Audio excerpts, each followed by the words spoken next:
Uh, Welcome uh, on into the show. My name's Denny Gallagher, uh, and I am joined by the snare I campaign can't provocateur. stop. It feels too good.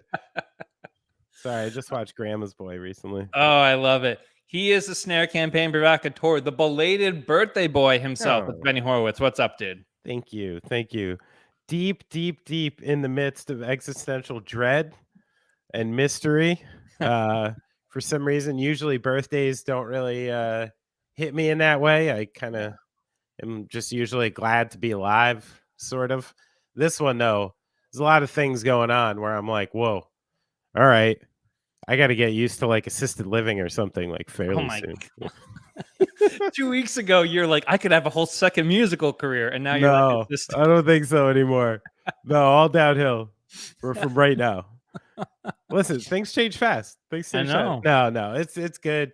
It's a hectic week. Everyone's sick. It's just how Yeah. it goes around here. How are you doing? What's going on? I heard you got slapped with a case of the Austin, Texas. Oh my God, dude. It So happens. last week, so previously, like you were on tour, we didn't do the pod. Last week was completely my fault. I woke up on Friday, first off, hour earlier than we would normally do it. Yes, So yeah. that's one thing. But then I completely sounded like Doc Rivers.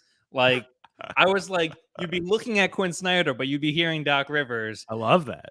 And I was like, dude, I can't do this right now. So So what yeah, happened? How did you get Austin? Did you go out? Did you have a little too much no. barbecue? Some IPAs, things like that?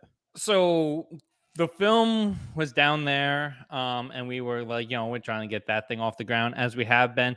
And I was at this networking event that was like really cool.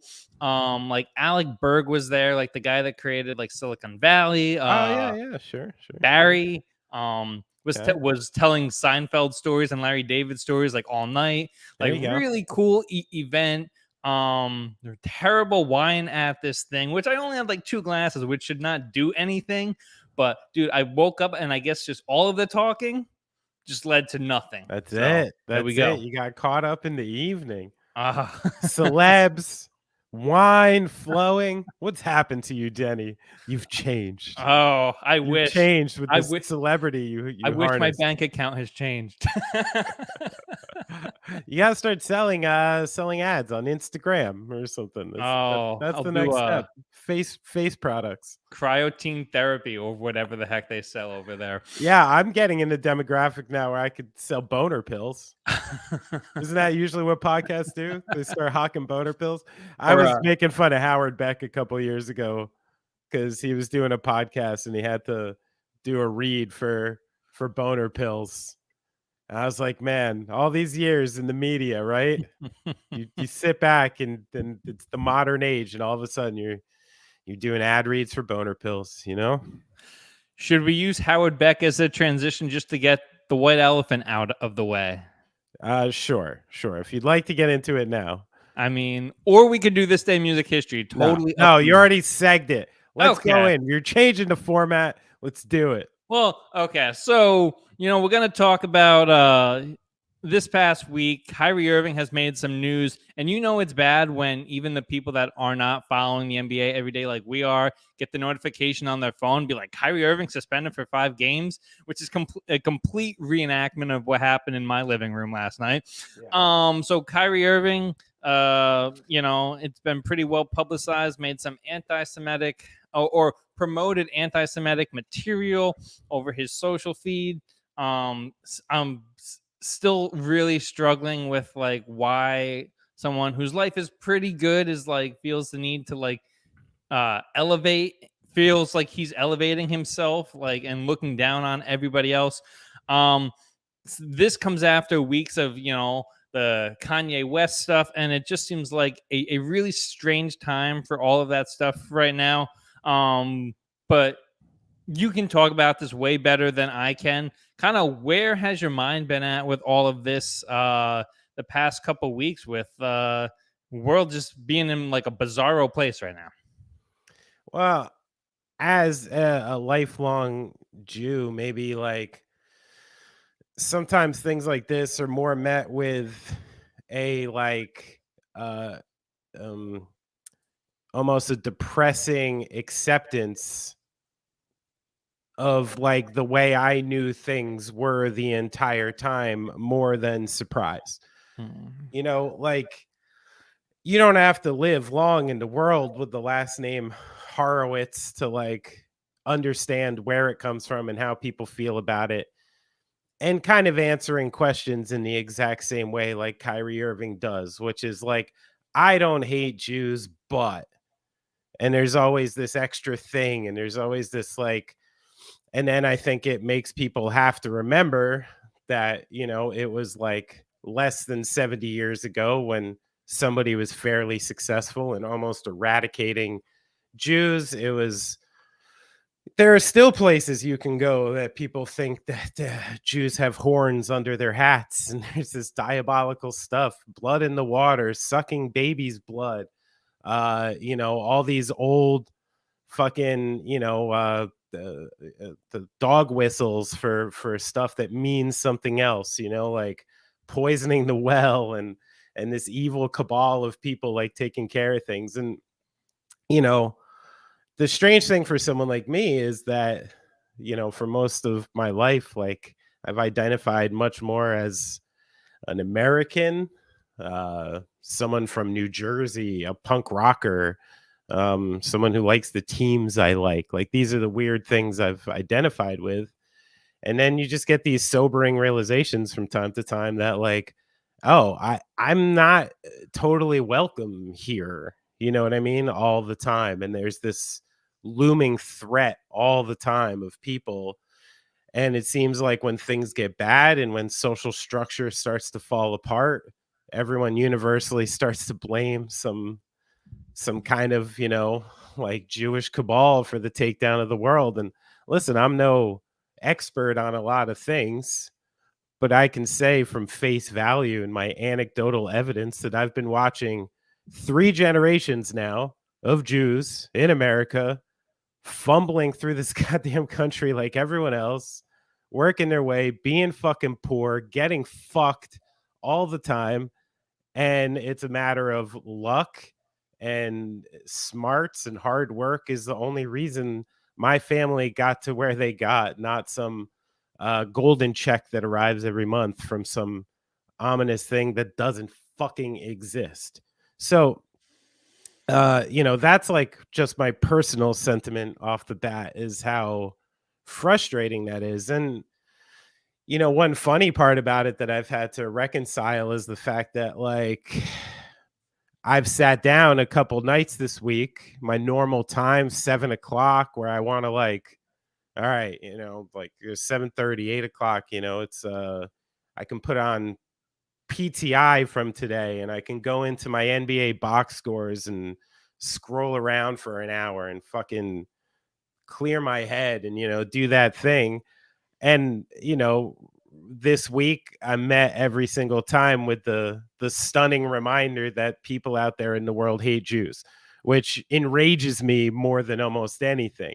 So I feel this like bitterness about like my safe space being littered with this.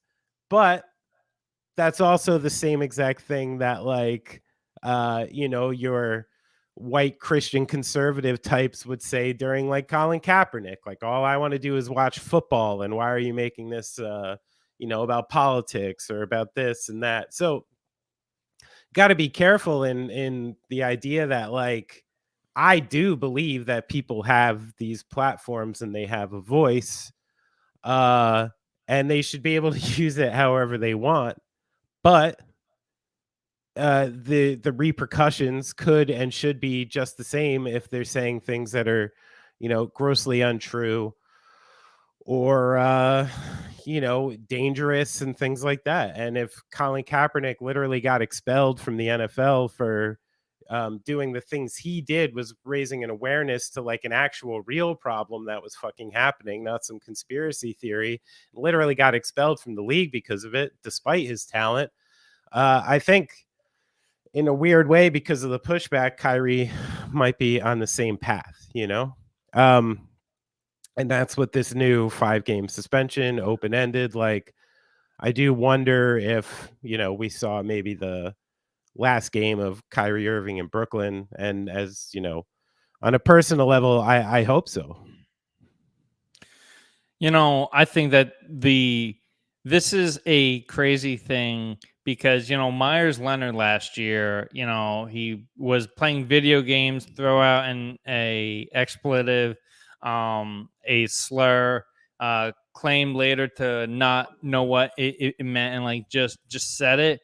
This is the promotion of like hate speech. Myers Leonard has not played a game of basketball since then, Yeah. and if we want to stay consistent, and Kyrie Irving probably should not play a game again in this league until he comes to true contrition.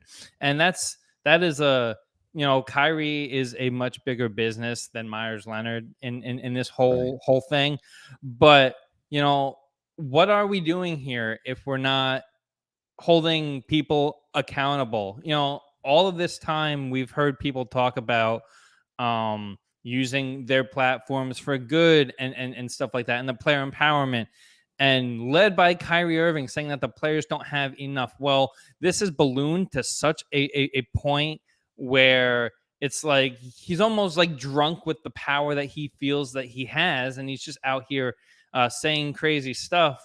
So, and then the absolute wild thing about this, I don't know if you heard the Nick Friedel press conference from over the weekend.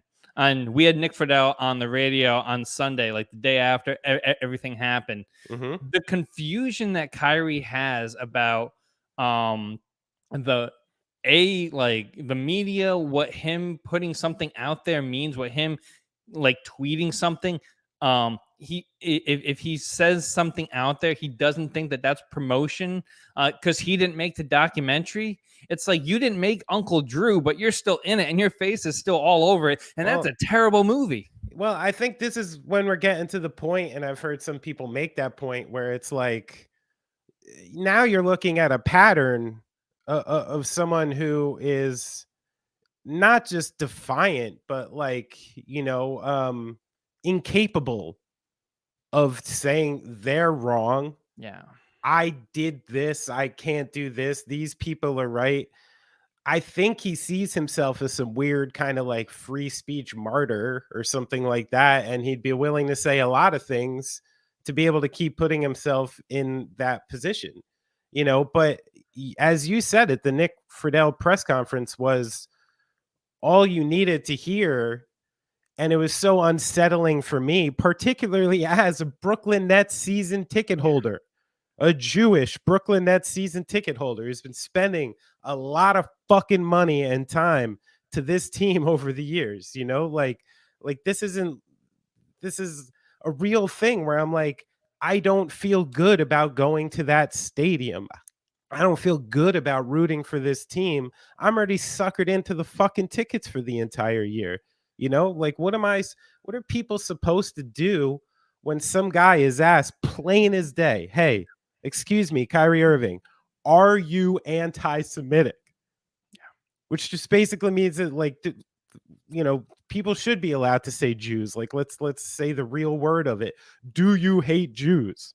Do you think there's a Jewish global conspiracy? He had the opportunity to, at least at the bare minimum, say that like I made a mistake and no, I don't hate fucking Jews, but he couldn't do it. Yeah.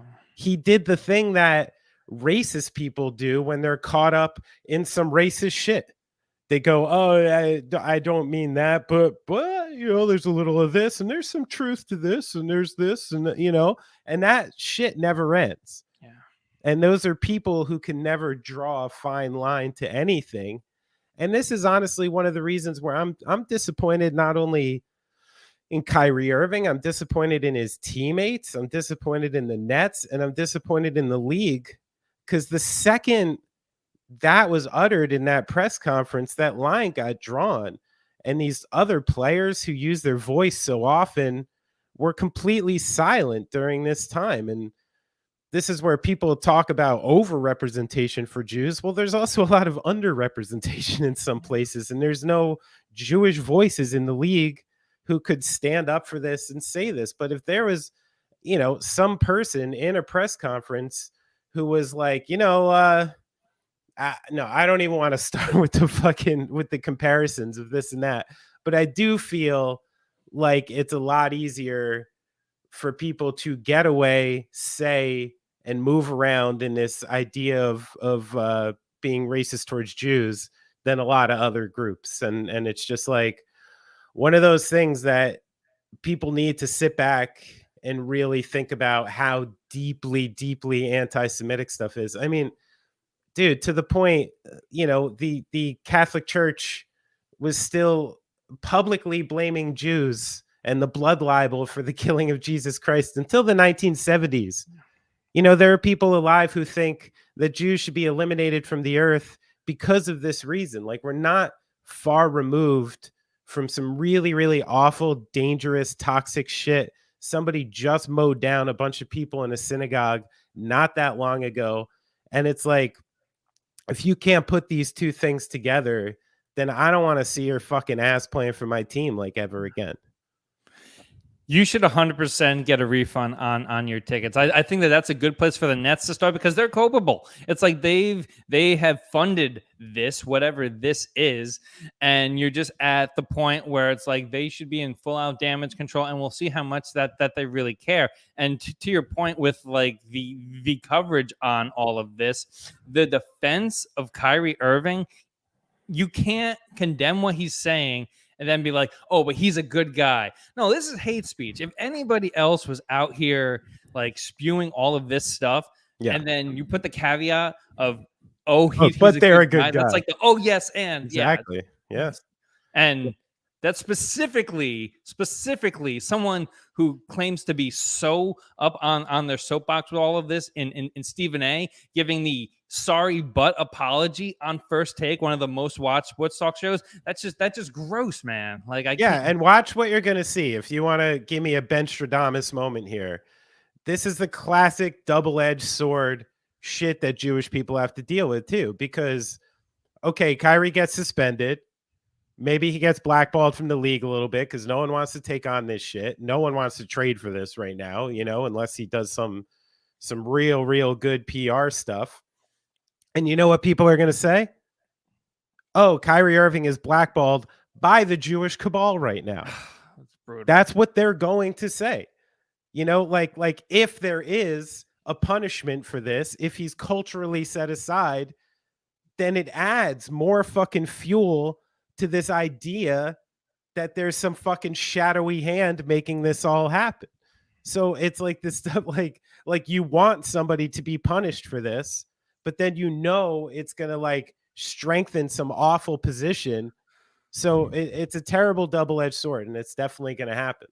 And I don't know what the fuck people are supposed to do with that, Yeah, well, we will see. We will see, but Benny, do you want to move on to the rest of the podcast? You know what? I'm glad. I've been avoiding talking about this topic for a couple weeks. I got to say, it feels good to at least get it off my chest a little. I mean, there's one thing that people always forget when things like this happen is like, it strengthens people's resolve. It doesn't make people back away and cower away. Like when this happens, I actually realize more. Oh shit, I'm Jewish. I gotta maybe find like other Jewish people, right? Like more of them, because I don't really know any around here. Maybe I should meet some, because like there are people coming, there are people looming, there are people who don't like us, and you need to like it's like this weird counter reaction that happens. And I try to do anything but promote positivity and peace in the world. Like that, it really means so much to me. But this is one of the most challenging things for me, like by far, is watching like what my family has gone through, knowing the fact that like, Jews are in entertainment in a lot of numbers simply because they were fucking expelled from almost any other major industry that would allow people to go into it. And then, it's the only one who has an overrepresentation that people are so fucking pissed about. I don't see people so mad about the fact that Irish cops are all over New York, and if you have the last name Gallagher, you're not going to get a fucking speeding ticket. I don't hear anyone being that mad about that. Denny? So it's such a deep thing, and it's so deeply troubling in a lot of ways, to the point that I'm sitting there on my steps with my wife last night being like, she's like, do you really think it's possible that like this stuff can happen again? And I'm like, you know what? I don't, and I don't want to believe that. But there were also like 30,000 German Jews that fought in World War I bravely for that nation, you know, and were expelled and murdered from it about 30 or 40 years later. So yeah, I think anything's fucking possible. I don't know. And that's the thing that Kyrie Irving doesn't understand or can't comprehend in whatever mental state he's in, is that when you say stuff like this, it's fucking dangerous. You're putting people at risk, and you're not putting people like me as much at risk, like a guy in his 40s who can take. I've seen these fucking synagogues loaded with old ass fucking people just going to talk to their God before they die, you know, like leave them the fuck alone. And it drives me crazy.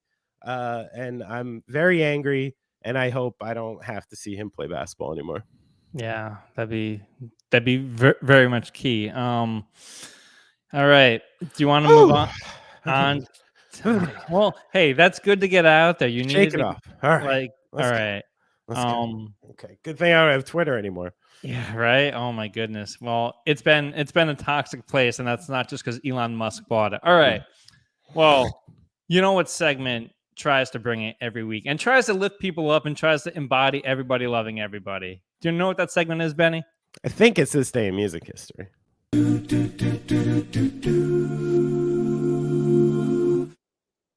All right. What do you got? All right. 1971 in Minnesota, announcer Al Dvorin tells the crowd, Elvis has left the Oh, that's a good one. The phrase soon enters the cultural lexicon, used to signal that an event is truly over. I don't know how many times through the last 50 years that's been copied. But you know what I wondered when I read this, Denny? What? Who was Al Dvorin? Yeah, who was he? He was a pretty interesting guy. Oh, how about that? He was born in Chicago in 22, concert announcer, talent agent. He played a trumpet in his own orchestra, specialized in booking, then known as midget acts and performing animal acts. He was also the booking agent for Pee Wee King, a country performer. So at the beginning of his career, he didn't want to mess with the Colonel, so he became responsible for Elvis's openers. And among the acts he booked was the Elvis Presley Midget Fan Club. Oh no. Yeah. So this guy, Al Dvorin, was specialized in concert promotion and obviously specialized in some sort of midget work. So he liked to schedule Presley with opening acts, comedians, jugglers, and acrobats. So really interesting guy who came up with that phrase. That did not make the movie. I can tell you that. No, I didn't see any Al Dvorin in there. I want his movie. Oh my god, Daniel Radcliffe should jump on this one. You know? Oh man, that movie's really good. By the way, the Weird Al movie. It's really I don't have Roku Plus or whatever you need to watch it. So. Roku. Oh man, it's funny. You can go from watching the Rich Eisen show to the Daniel Radcliffe movie. What an incredible range of content there. All right, Benny. On this day in 1984. Prince played the first of 7 nights at Joe Louis Arena in Detroit, starting an 87-date North American Purple Rain tour. And you want to know why this one in particular is important? Why is that? It was the live debut of The Revolution. So on this day in 1984, we get Prince and The Revolution for the first time. I love that. Yeah. Thank you. Thank you, Prince. I thank you for that treat. You know, I've enjoyed it. I was stumbling upon music videos the other day, and I tried to introduce my kids to Morris Day and The Time. Oh, I don't think they really understood Jungle Love yet. Soon. I tried. Sooner than you'd like. Yeah, maybe. Oh man. All right, Benny. Well, let's get to our first headline today, shall we? And we have another catalog sale. This time, Benny, Huey Lewis and the News have sold the bulk of their catalog to Prime Wave Music, which I don't know much about that company, for $20 million. The deal begins with their 1980 debut LP, Huey Lewis and the News, and stretches through the 1994 release of 4 Chords and several years ago. in this deal for $20 million, which that's interesting.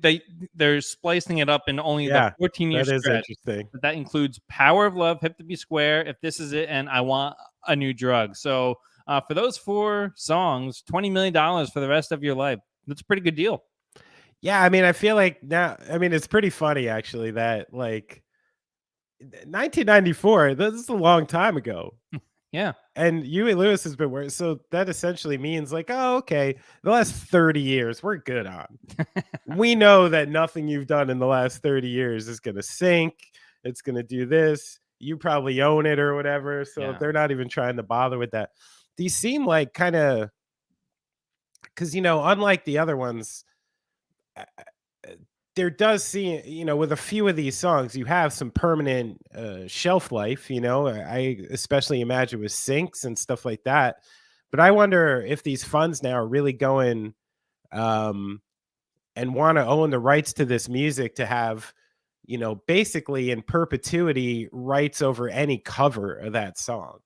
So, Mm. like you take the Power of Love chorus, toss it into like a Post Malone song now and start smashing this stuff up. And then all of a sudden you have way more than $20 million in revenue from your investment. So I think like a lot of this stuff it seems like shot in the dark, kind of swing and miss stuff for these hedge fund people now. Now, I wonder if in this, right? Because it's like all of that is a big deal because of Back to the Future, like especially like the Yeah. Power of Love and stuff like that.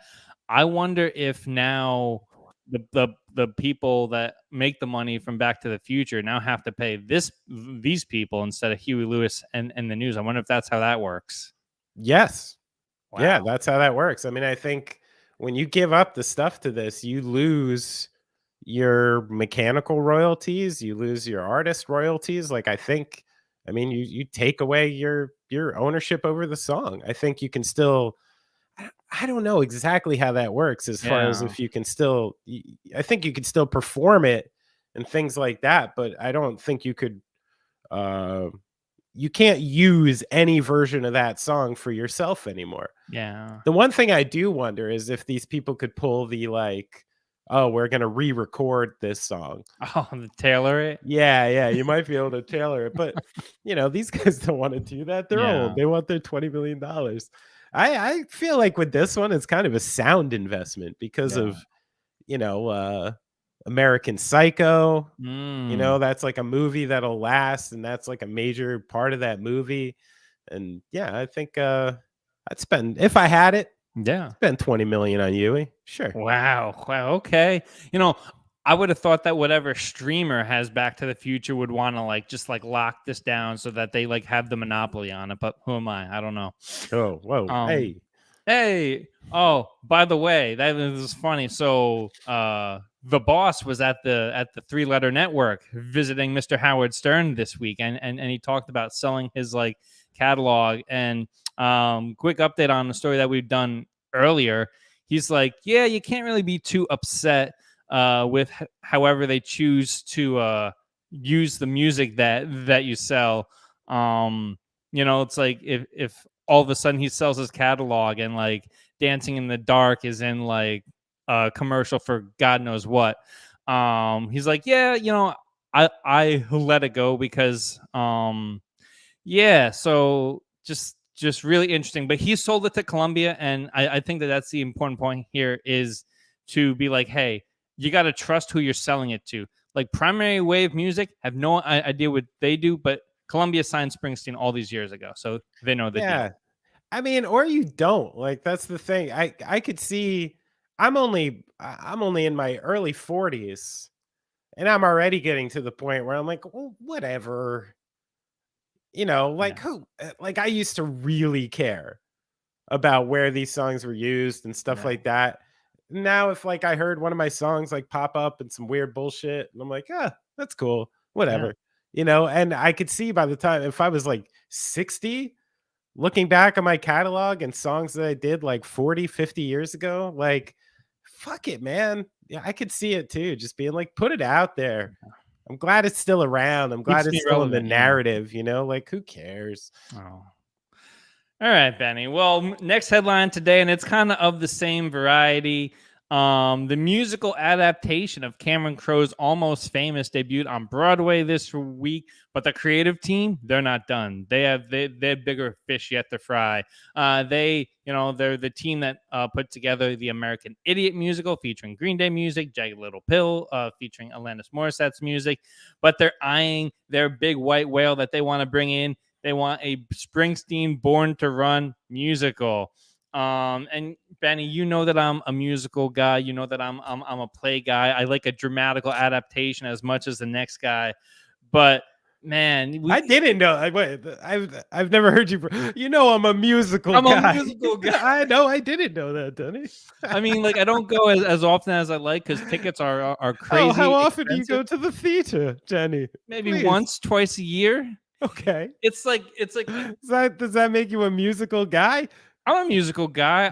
Listen, I'll throw on the Wicked or In the Heights soundtrack, and there you go. I'll drive to it. All right.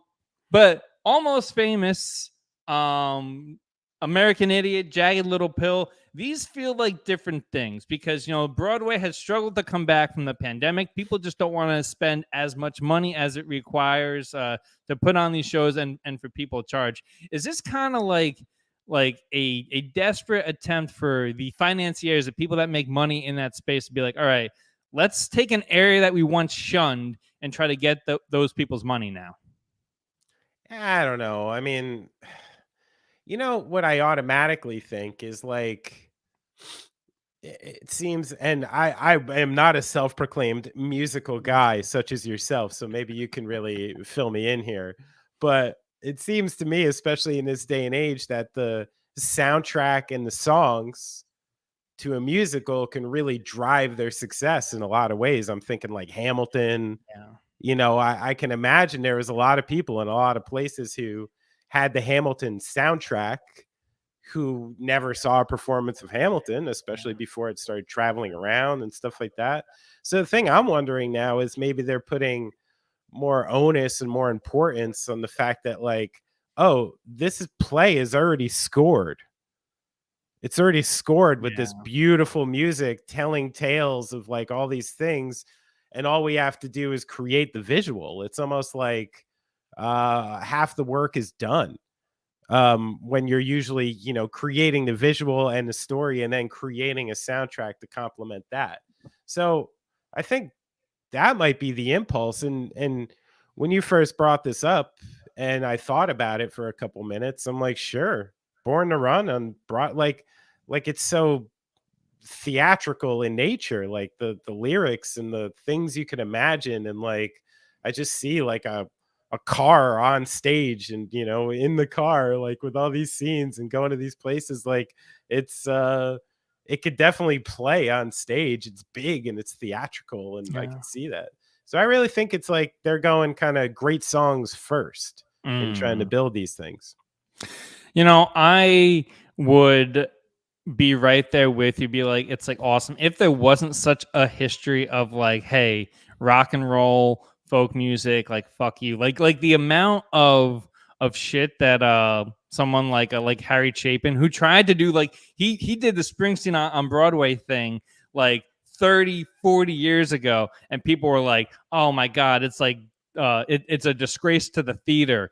So it's like for them to come back with their hat in hand now is kind of whack to me. I don't know. I don't know if it's hat in hand. I also, I'm starting to sit here thinking that, does any of this have to do with the fact that theater is truly one of the still like organic artistic experiences, Yeah. where you're actually going and seeing live things performed as they are with the potential for mistakes and things like that. And like, like maybe there's a generational thing happening where the people who love an organic rock and roll show also, can understand the power of theater a little more and like can feel it like a little more or something. Like maybe I'm wondering if there's kind of a connection there. What would be really cool is if we start getting people, like bands and stuff like that, wanting to do an original thing. Because the movie, the Brendan Fraser movie, The Whale, that we talked about, that's probably going to be up for multiple Oscars this year, started as a stage play off Broadway, and then Aronofsky saw it, got the rights, brought it to life, and now it's definitely going to be up there this year at the Oscars. So if we could see that with music, it's like a whole other avenue for up and coming musicians. I'm into it.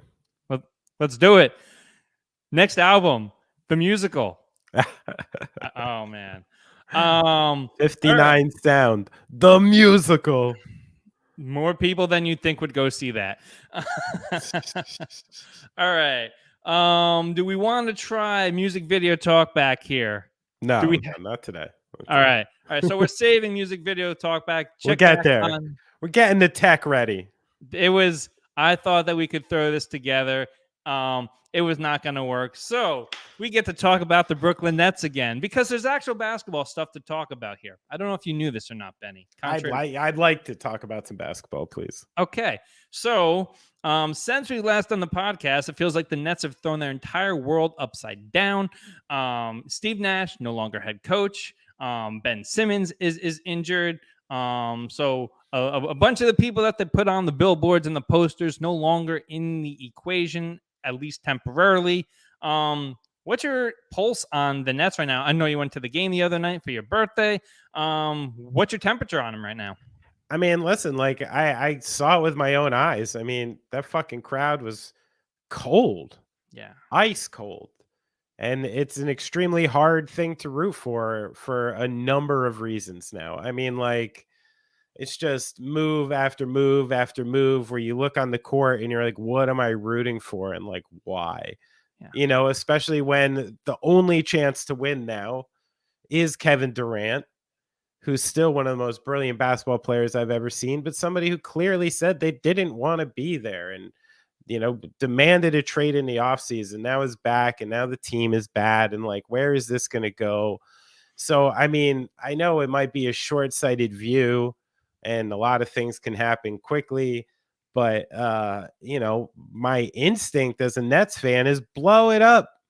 Please blow it up like as quickly as possible and just let this roster rework. You actually have a couple picks that you got back from retrading James Harden. You didn't get all your picks back, but they're not totally left in murky water. Like, I don't know, man. Like, when you watch teams like the Bucks and the Celtics and Cleveland play this season, so obviously 1 to 2 tiers above what New York is doing. I mean, even they're like, oh, you get Ime Udoka in there. Let's not even open the bag on how fucking poor those optics are. And then, oh, he'll create a defensive culture. Like, I'm sorry, there's no one to play defense on the Nets. Yeah. Like, I'm not a fucking roster specialist. I'm not a coach, but name me 1 to 2. Name me 3 above average defenders on the New Jersey Nets. Name me 3. Well, Ben Simmons is hurt, and an all NBA defender. Yeah, was right. Royce O'Neal's good, pretty good. Claxton has his moments sometimes. So this is where I'm like, I don't know. You could bring in fucking Bill Belichick, and his team couldn't play defense. Like this is not. So I don't know, man. It's hard to see, and this idea that after 5 games, people are going, well, Seth Curry and TJ Warren haven't played. I'm like, if a team with Kevin Durant and these people, and already we're going to firing the coach and wait till TJ Warren may or may not come back, they're in trouble. They're in serious trouble. And like, even though with the talent on this roster, I think they could pull it together enough to get into the bottom of the playoffs, play-in game kind of scenario or whatever. But why do that, especially when the heart of the culture is intoxicated? You know what I mean? Like, if there's anything that just demands like a full tear down and rebuild, it's currently the Nets. Yeah. And, I think that rebuild has to start with Sean Marks bowing out and being like, hey, I Maybe had my at run. this point. I kind of created this monster inadvertently, even though he tried to just, like, we talked about it when the KD move happened, when the Kyrie move happened, that it was going to be like, it was either going to be feast or famine. And, you crashed out on the house, you went over 21, so to speak. And, you just got to move on to the next guy. Now, where that is for the next guy, a guy who I guarantee you would build a See, I don't know about it. I got to stop you there. Okay. I got to stop you there. Because, like, here's the thing where I got to give Sean Marks a pass. I think where Sean Marks should take some hits right now is the last 2 years of bowing down to Kyrie Irving. Yeah. Like, that's where he should take some hits. Between the COVID thing and them buckling down under pressure last season and now this season, just obviously huge errors in the way that the team dealt with that stuff. But as far as Durant goes, I don't know a team as much as, and I said it even when the trade happened, as much as I loved Kenny Atkinson and Jared Allen and Karis LeVert and Dinwiddie and Joe Harris and D'Angelo Russell and this upstart group that I had, it wasn't a championship caliber team. It was barely a playoff caliber team. They were just getting in. They were a lot of fun and they were so easy to root for. But when Kevin Durant just out of nowhere was like, I would like to come play for the Brooklyn Nets, there's not a team in their right mind who wouldn't have done that and wouldn't have brought in Kyrie and DeAndre Jordan to make it happen, because it's Kevin Durant. And how many chances does a team get to land a top 10, top 20 all-time player? So I think they do that. And then I think there's some revisionist history on the fact that it never worked. It almost worked. Right. They were foot on the line away from it. They were foot on the line. They were right there. And that team was cooking. Steve Nash was right for them. They were an offensive juggernaut that nobody could stop. And there was this small sample size of what Sean Marks saw and why he went all in on it. And when that sample size existed, it was unbeatable. So, like, say, for instance, that stayed together for a few years, then it's one of the biggest gambles in sports history, and it actually worked. Yeah. So I think, like, in that regard, I'm not gonna, this isn't like a Billy King thing to me. Right. This wasn't just some move that never even came close to working. You know what I mean? Like, I was there for the first 2 years of the Billy King post trade. I saw the Paul Pierce, Jason Terry, Kevin Garnett Nets at work. Yeah. Okay. That team was never going to win a championship. We all knew it. We were sitting in the building cheering for him, knowing, oh my God, I don't know what's going to happen here. That team we had, with Harden and Durant cooking on full steam, could have been an all-time great team, and fucked up things happened. So in that regard, I'm not going to murder Sean Marks. He did a lot of smart things. He took the team out of the Billy King era quicker than a lot of people, made a lot of good moves. I was as big of a Sean Marks fanatic as anyone up until a year or two ago. Yeah. So I think he stays for now, and I don't think it's totally his fault. I'd like to see almost what that guy could do with a full rebuild scenario. Again. Yeah. Again. The interesting thing is, like, okay, so was the Ime Udoka speculation that hasn't quite happened yet, was that like a panic move? Was Udoka and Primo bringing in guys that are in such scandal right now? Was that just like, oh my God, I have one fire over here, let me try to put out the other fire over here, oh my gosh, what are my best options? And then that was his best options? I think that move screamed desperation. Yeah. It's like, I think the Nets maybe quickly realized how badly they fucked up that Kyrie situation, how badly his team looked for the year. And just this random, Udoka, he was under Steve Nash. He was part of our staff. He's a great defensive guy. He holds stars accountable. let's bring him in, without even like talking. So yeah, it felt like a total desperation move. And then just like an add-on to an add-on to an add-on of like a team just fucking up and kind of tripping over its own feet. Yeah. I say bring Kenny back, get everybody out of there, get the assets. Kenny, what are you? Kenny would be like, "Are you nuts?" Yeah. He's like, "I'm sitting here in the Bay Area. I'm in Sonoma every weekend, sipping the finest wines with Steve, and Kevon. He's chilling, man. I He's mean, loving it. yeah, he gets to watch Steph Curry every night. Yeah, I love it.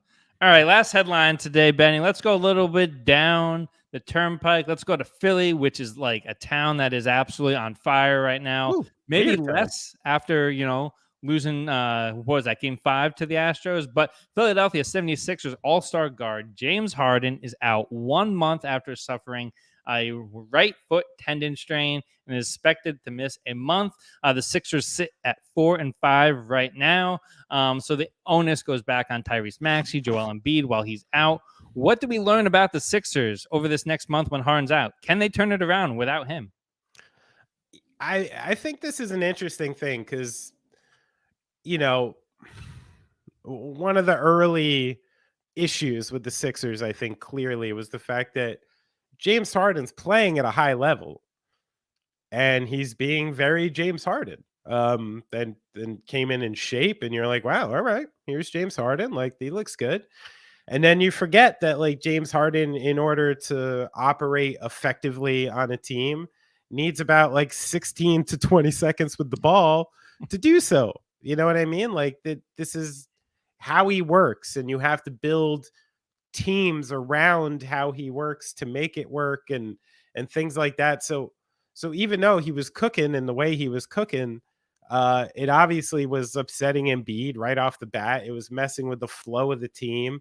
It was leaving Maxey and Harris kind of totally lost on offense. And so I think this might have one of those quick regular season turnaround type of things when you get to just put the defensive minded DeAnthony Melton in there for 30 minutes and you just let Maxey really rip with the ball and kind of have the ball in his hands to start the offense most of the time, and then go back to running everything through Joel Embiid, which is what he wants and which is, when the Sixers seem to operate the best.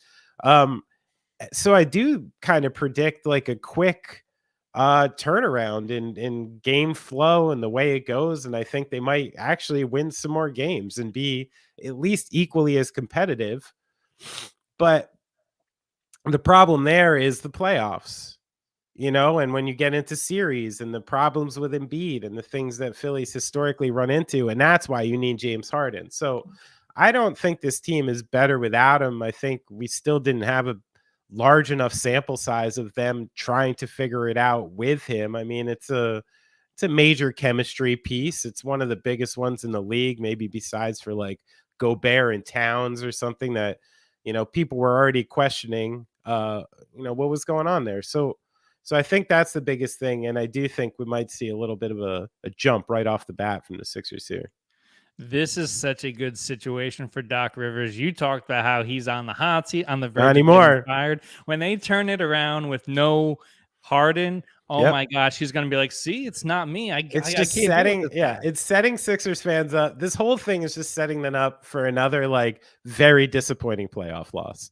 Like that's what this is setting up to me for. It was very strange last night looking at the TV, being like, wait, I'm rooting for the Philadelphia Phillies and the Houston Texans. I don't know what's happening right now. This is strange. But here's my biggest takeaway from the NBA so far this season, Denny. Yeah.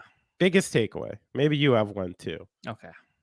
It's just no surprise to me right now that the best two teams in each conference have the number 1 and the number 2 defenses in the league, and arguably have the most continuity. And this is where I think the Nets, faux pas and things like that are another reason why I think the new model in the NBA is going to be what is kind of the Cleveland model now. which is like, you do not make these moves for the star player to go over the top and jump the shark until that core is fucking set. Until there's a thing there that's worth putting on top of it.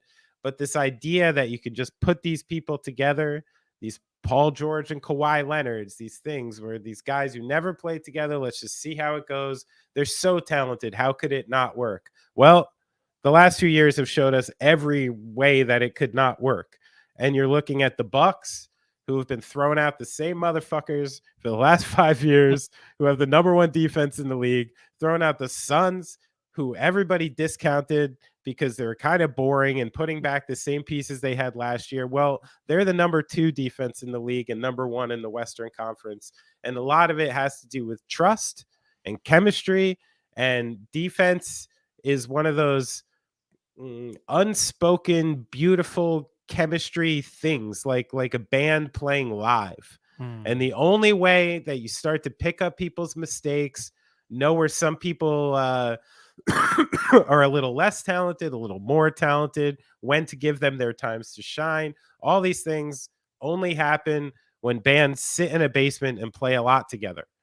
This only happens when a team goes to a gym and plays a lot together. You know when a guy's not going to be there for whatever reason. You know when he is going to be there for whatever reason. And I think that means a lot. And I would like to see the NBA start to cater a little more towards that again. Absolutely shocked that truth, transparency, trust, and camaraderie equate to winning basketball. Absolutely a shocking thing. Yeah, man, my takeaway is that the NBA, top to bottom, I know people are like, oh my gosh, like the league is like down this year. These games each and every night have been incredible. My Utah Jazz, I'm going to ride this until the wheels absolutely fall off. I believe 3rd in the West right now. Absolutely just keeping it together. And I said this from the start of the season, too good of a core. But right now, I'm torn between, hey, are they going to like try to keep this together for as long as possible? Or is Danny Ainge just trying to get the biggest hole for like Jordan Clarkson, which this group together, awesome. I feel like if you put Mike Conley and Jordan Clarkson in another group, I'm not exactly sure what that looks like. Yeah. I think what we said at the beginning of the program, and one of the things that's the most fun to me right now, is that Utah, Detroit, Orlando, who else is out there? That's these teams, they're tough outs. Indiana's a tough out. Sacramento's a tough out. The Lakers at this point, even Houston's going to show up. OKC, like every team that's going to be in the lottery next year, like fighting for Wembanyama and Scoot Henderson and these twins from G League Ignite, like a lot of good players are going to go to good teams. Yeah. Which this is been one of the most frustrating parts about the lottery for me for years and years, is like the worst teams in the leagues being rewarded with the most fun players. And the most fun players are the most fun to watch when they play with other fun players. Yeah. So the idea that I'm going to see Wembanyama or Scoot Henderson, pairing up with Cade and Jaden Ivey, or I'm going to see him pair up with Paolo and Franz Wagner. I'm going to see him pair up with Mathurin and Halliburton. Like, it's all fun. Yeah. And I'm into it. So I actually think Silver's had a bad week, but they should take a little credit for fixing the draft lottery.